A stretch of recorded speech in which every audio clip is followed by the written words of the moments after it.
Zee 24 तास एक पाऊल पुढे। आपल्यासोबत नवाब मलिक आहेत, राष्ट्रवादीचे प्रवक्ते। नवाबजी, आज दिवसभरामधल्या सगळ्या घडामोडी झाल्यात। पक्षाध्यक्ष शरद पवारांनी एकूण जे सगळं काय सांगितलंय, काय प्रतिक्रिया राष्ट्रवादीकडून अधिकृत?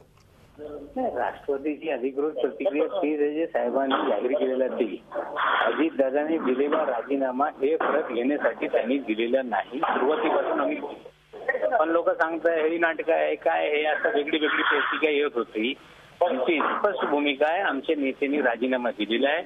व्हाईट पेपर विधानसभेमध्ये सादर करून जनतेसमोर सगळे जे सत्य या राज्यातले सिंचन विभागाचे ते आणू आणि तोपर्यंत अजितदादाच्या नेतृत्वाखाली विधिमंडळ असतील, राष्ट्रवादी काँग्रेस पक्ष असतील, महाराष्ट्रभर संघटना बांधण्यासाठी कामाला लागणार आणि पक्ष बलशाली करण्यासाठी अजितदादाच्या नेतृत्वाखाली राष्ट्रवादी काँग्रेस पार्टी महाराष्ट्रामध्ये काम करणार। यापुढे या सगळ्यामध्ये मला सांगा, काँग्रेस आणि राष्ट्रवादीचे संबंध कशा पद्धतीने असतील? राज्यामध्ये उपमुख्यमंत्री नसेल राष्ट्रवादीचा यापुढे, असं एकूण वक्तव्य तुमच्या ज्येष्ठ नेत्यांकडून येत होतं, त्याबद्दल काय सांगा?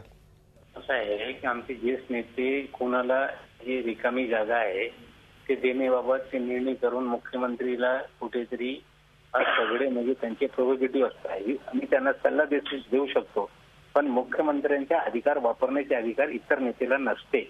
त्याबाबत मुख्यमंत्री सोबत आमचे ज्येष्ठ नेते चर्चा करतील आणि पुढे कुठली जबाबदारी मुख्यमंत्र्यांना द्यायची आहे त्याच्याबाबत सल्ला ते आमच्या पक्षाकडून देण्यात येईल।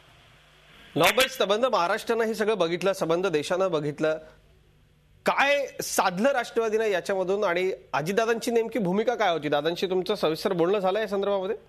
आणि साधला म्हणजे आमच्या नेत्याला कुठेतरी एक नैतिक आधारावर की माझ्यावर लोक बोट दाखवताय ना, मला काम करायचं नाही, मंत्रिमंडळामध्ये राहायचं नाही, ही भूमिका स्वीकारली होती आणि त्याच्यावर पहिल्या दिवसापासून आमचे नेते ठाम होते। तरी वेगळी वेगळी बातम्या चलत होती आणि त्यांनी जे निर्णय घेतलेला आहे त्या निर्णयावर ते ठाम आहे। सत्य काय आहे जनतेसमोर येत्या विधिमंडळाच्या अधिवेशनामध्ये व्हाईट पेपरद्वारे हे सिद्ध होतील। तोपर्यंत कुठेतरी जी लोक वेगळी चर्चा करतात, आम्ही त्यांना विनंती करू इच्छितो की व्हाईट पेपर आल्याशिवाय याच्यावर कुठेतरी आता चर्चेला विराम दिला पाहिजे, असं झी 24 तास एक पाऊल पुढे।